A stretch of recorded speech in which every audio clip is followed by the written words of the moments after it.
Pemerintah itu idealnya ketika berhadapan dengan rakyatnya, itu dia berkewajiban pertama mendorong pertumbuhan ekonomi. Kue PDRB itu semakin hari semakin meningkat besar gitu ya. Betul. Karena ada sektor-sektor yang bekerja gitu ya.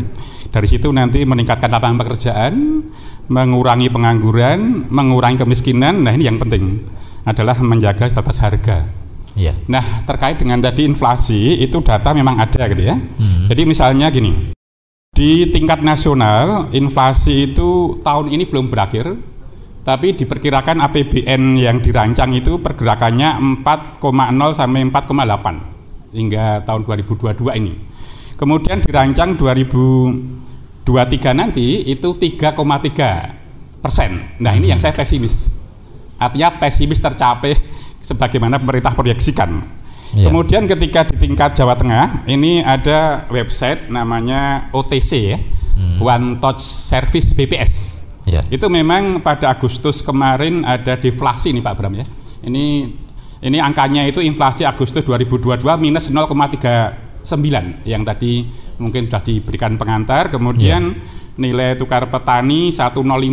Nah kemudian juga pertumbuhan ekonomi ini kuartal kedua 2022 ini 5,66%. Artinya tadi Pak Bram sudah mengatakan ya relatif bagus.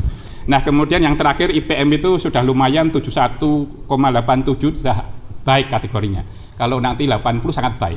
Nah ini gambaran-gambaran yang ada angka-angkanya gitu ya. Yeah. Tetapi yang terkait dengan inflasi tadi Pak Bram sudah mengatakan sebenarnya ada 3 hal. Yang pertama terkait produksi, kemudian konsumsi, kemudian nanti ini ada distribusi.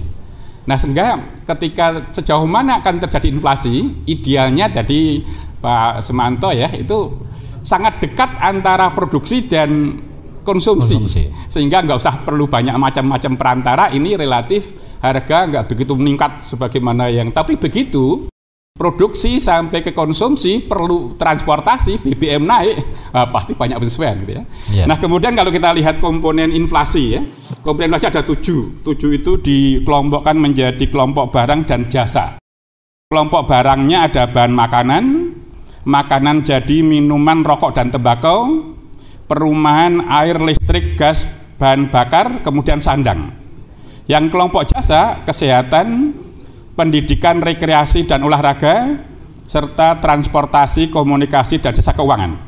Nah jika dikaitkan dengan BBM, saya kira tadi semua hal yang terkait biaya transportasi dia akan naik. Termasuk nanti ini ada khusus posnya transportasi komunikasi, nanti transportasi mau tidak mau. TPID itu kalau kita lihat memang tadi dari si permintaan, dari si penawaran. Yeah. Yang menawarkan tentunya produsen, dipecah-pecah menjadi pedagang, distributor, grosir, pengecer. Kemudian yang dari si permintaan, Bank Indonesia ini penting. Karena dia punya uang dan dia punya inflation targeting.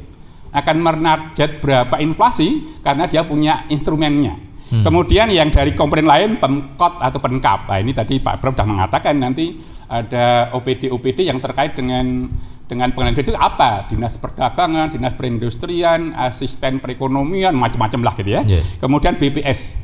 Mencatat tentang komoditi yang ini harganya itu siapa yang harganya cepat naik, siapa yang enggak. Sehingga nanti yang cepat naik inilah faktor-faktor yang menjadi pemicu terjadi inflasi. Kemudian ada Bulog. Ya ini kalau kebutuhan pokok.